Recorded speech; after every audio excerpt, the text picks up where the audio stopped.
አስደንጋጭ መረጃ ግብረ ብሎ ሰዶማውያን የሚገኙበት ስብሰባ በኢትዮጵያ ላይ ሊደረግ ነው። ከነ ቪዲዮ ላሳያችሁ።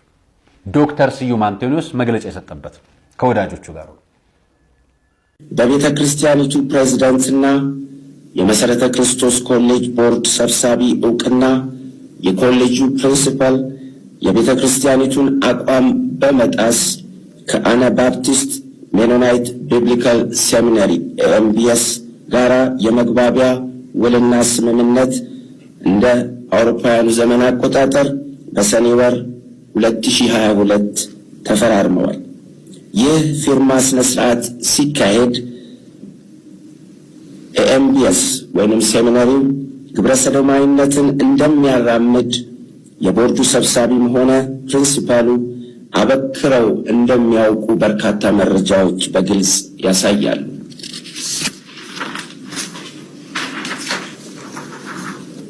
ከመካነ ኢየሱስ ቤተክርስቲያን ፕሬዝዳንት አቋም ውግዘት ጋር በተገናኘ የመሰረተ ክርስቶስ ቤተክርስቲያን ፕሬዝዳንትና የሴሚናሪያችን ፕሪንሲፓል ግብረ ሰዶማዊነትን ከሚያራምዱ ድርጅቶች ጋር ባላቸው ቁርኝትና ህብረት ስማቸው ተነስቷል።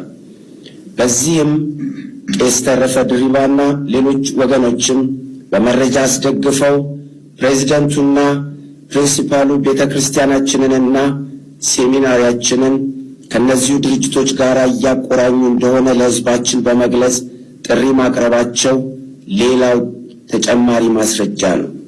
ጥሪውን ተከትሎ የመሰረተ ክርስቶስ ቤተክርስቲያን ዋና ቢሮ የተምታታና እርስ በርሱ የሚጋጭ መግለጫን ማውጣቱ ይታወሳል።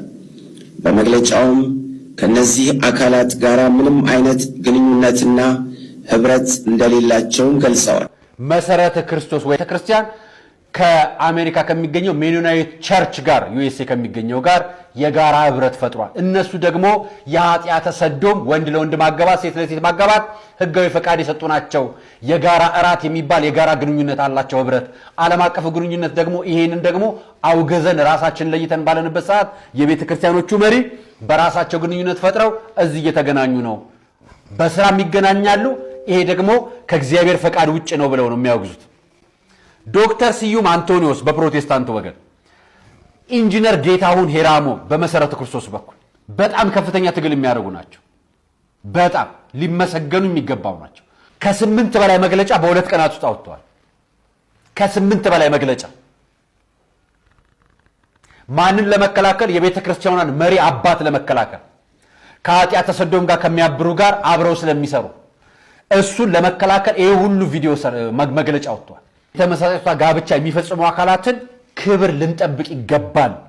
ጌታችን ኢየሱስ ክርስቶስ ለነሱ ክብር ይጠብቃልና እነሱን የሚከለክሉ እንቅፋቶችን ማስወገድ ትፈልጋለች ብለው ሜኖናይቶች እነዚህን አጽድቀው በተግባር ስራ ላይ ናቸው።